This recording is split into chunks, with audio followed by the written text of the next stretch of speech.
Battlefield, Georgia. It's just weeks away, friends, and it's going to get more and more intense as it gets closer. The balance of the Senate here is what is at stake. Who is going to be in the majority?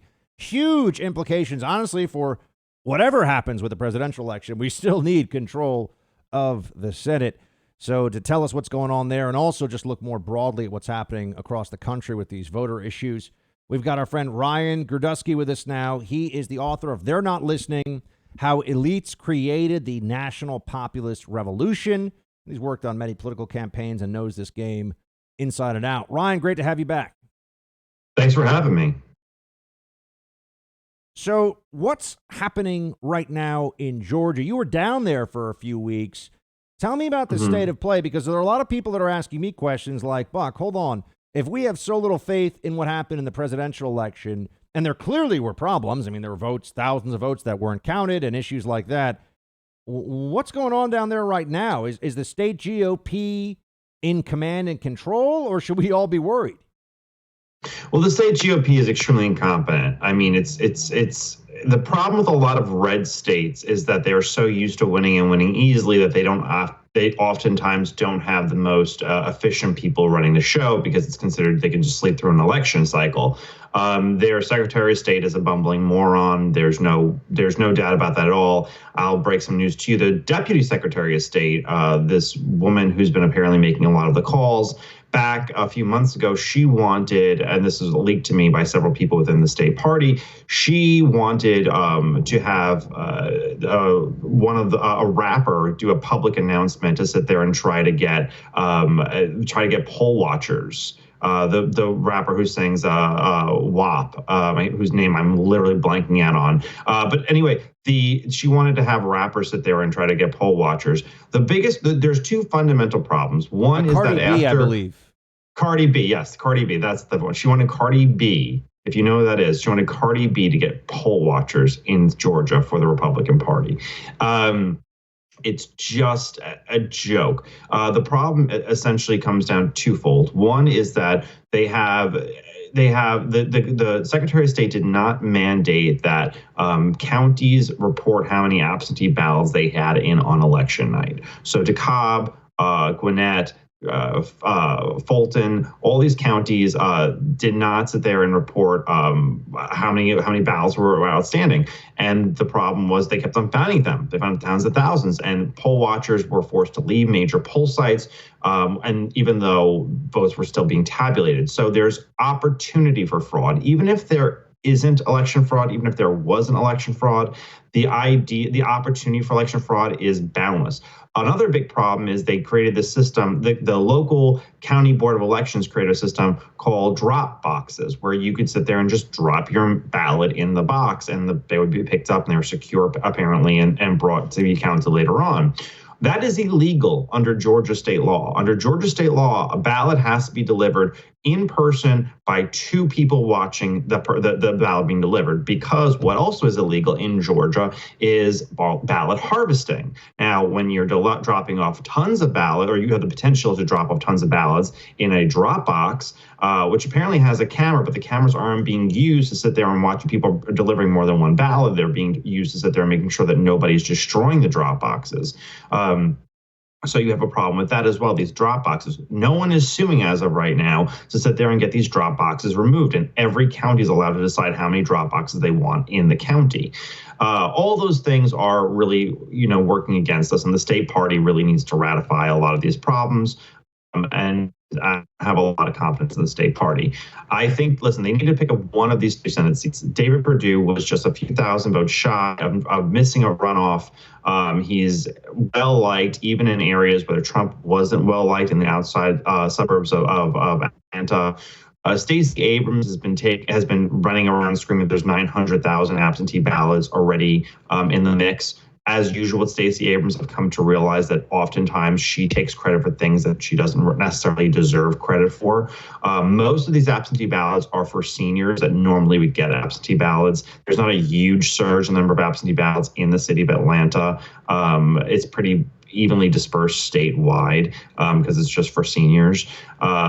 So all those things are really happy at the same time. On Purdue, and shouldn't panic over this 900, because I've seen that number thrown around a lot. 900,000 No, yeah. absentee People, I ballots. reached out to people yesterday in the state party, and they said it's not that serious. And then I looked at the breakdown of every congressional district, and it's almost exactly evenly dispersed through. I mean, there's a little bit more in Atlanta, but it's not sizably more. It's not like 899,000 to one the rest of the state. It's like 75,000, 80,000, 89,000, 78,000. It's almost evenly run across the entire state of Georgia. We're speaking to Ryan Girdusky, author of They're Not Listening, How the Elites Created the National Populist Revolution. And he was down in Georgia seeing for himself what's going on there with these upcoming races. Ryan, there's been all this dust up over whether the GOP, and it is a GOP-controlled state, would allow for signature matching in the recount in Georgia. It seems, and anybody reading or paying attention to this, it seems like, why wouldn't they allow that? Can you tell us what's going on? So this is what I've heard, and I can't exactly confirm this from more than just like voice of mouth from people and the state party, is that when Brian Kemp became the governor, he was originally the Secretary of State. When he vacated the position of Secretary of State, immediately upon winning the governor's election, the former governor, Nathan Deal, appointed somebody, a longstanding government bureaucrat, to sit there and to become the active Secretary of State for several months. She dealt with the onslaught. This woman who was appointed dealt with the onslaught of lawsuits from Stacey Abrams. She conceded a lot of points to Stacey Abrams and allowed her, apparently, to sit there and get away with a lot of things, like having the NAACP be poll watchers, having motor voter, which allows everyone who has a driver's license in the state to be a registered voter. Sat there and okayed the idea of not matching signatures. The big problem is because of COVID, someone in the state party or the Secretary of State's office thought that we didn't want to sit there and spread COVID by, I guess, people sharing a pen. So in some cases, they did not have to sign at all to sit there and to vote. It's a lot of ineffective people running different state parties. However, I will sit there and remind people two important things that worked against President Trump that clearly were that there's no evidence of being fraud or bad run state parties. One, David Perdue did outperform in all the suburbs of Atlanta. And secondly, and most importantly, the 9th Congressional District, the second most Republican congressional district in Georgia, it's northwest Georgia. That district pretty substantially underperformed as far as turnout goes. They had about 75,000 fewer votes come out of that district than in the neighboring districts.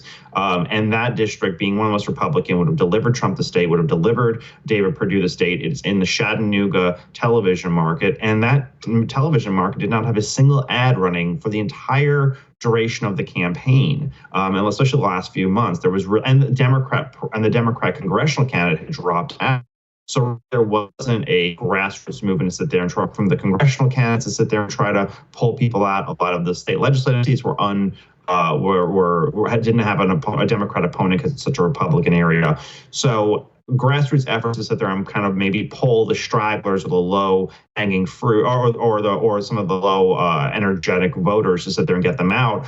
That would have probably made or broke the state. I think that they're kind of realizing that now. And also, it's not the Georgia Republican Party that's just involved in Georgia right now. The RNC has over 450 people on the ground right now in Georgia. So they're mobilized and they're energetic and they run a pretty efficient operation. Speaking of Ryan Girdusky, author of They're Not Listening, How the Elites Created the National Populist Revolution. Ryan, I'm sure you've seen some of the testimony out of Arizona, out of Michigan. I've been speaking to people on the ground in Pennsylvania who I think Pennsylvania, there's clearly issues. I mean, there were clearly, when I say issues, I don't just mean allegations of fraud. They changed the election procedure in a state where you're not allowed to do that without the legislature actually making those changes. So I think Pennsylvania is going to be a place where the lawsuits could actually... Those drop boxes are against state law, and they still have them there. That is, I mean, it's literally in the statute and sits there and says how people should be allowed to vote absentee, and these drop boxes violate the state law. But why aren't they suing? I mean, we got a GOP there. You're talking to these guys. Why aren't they suing? I bring it up till I'm blue in the face. Maybe I'm not speaking to the right people. I don't know. They are, I will say one thing, the Attorney General's office is investigating these groups that are trying to register new voters right before the runoff, because allegedly, I saw this firsthand in New York City. Several apartment buildings my friends live in, they had literature being dropped in front of their house saying register to vote in Georgia. So they are investigating those groups. I don't know why they're not suing for the drop boxes.